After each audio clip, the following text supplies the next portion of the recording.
This is day 50 in my 6-mark challenge for AQA GCSE Science. In the run-up to the exams, I'll be posting new 6-mark questions each Monday, Wednesday and Friday, so you can practice how to answer them. You can find a link in the description below to each week's questions and also access all of the videos in the playlist. So here's our question for today. We're given a figure and asked to describe the atomic structure of this boron atom, including the number of the subatomic particles.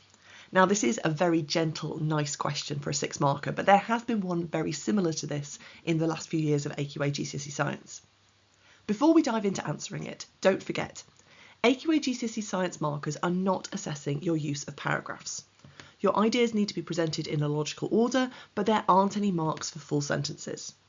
I would really strongly encourage you to use bullet points or even tables when it's an appropriate question, because it helps you to lay out your ideas in a more logical order, and that makes it easier for the marker to mark it. Also, be really careful that you are answering the full question. Often candidates make a good start, but they forget to look back at the question and make sure they've answered the whole thing, and therefore they forfeit the last couple of marks. So here I would expect that lots of candidates would do a great job of describing the model of the atom, but they would forget to then include the number of the subatomic particles.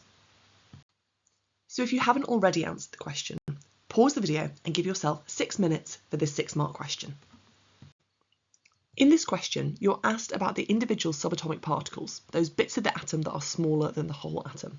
So I would jot yourself down a little note that you mean protons, electrons and neutrons. We're going to start off by describing the small, dense nucleus. And we can see from the picture that this contains the protons and the neutrons.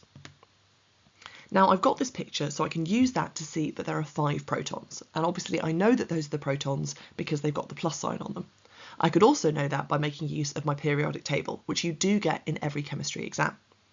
I can then also see that I've got 6 neutrons, so I can add that into my answer as well. That whole nucleus is 1/10,000th of the radius of the atom, and that's additional detail that I could also include. That small dense nucleus is then surrounded by the electrons, and those electrons are travelling in paths that we call shells. I can then also see from the picture that I have got 5 of those electrons. And again, I should have known that already even without the picture, because I know that in an atom the number of protons is equal to the number of electrons.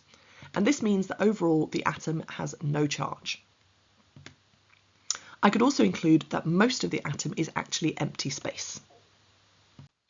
For full marks in this question, we're definitely going to have included both the number and the location of the protons and the electrons and the neutrons.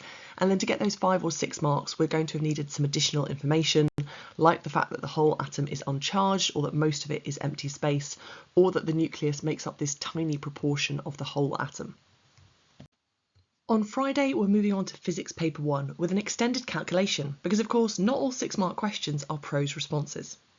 Remember, you can find a link in the description below to all of the questions for this week's videos, and there's also a playlist of all of the videos so that you can find them neatly together in one place.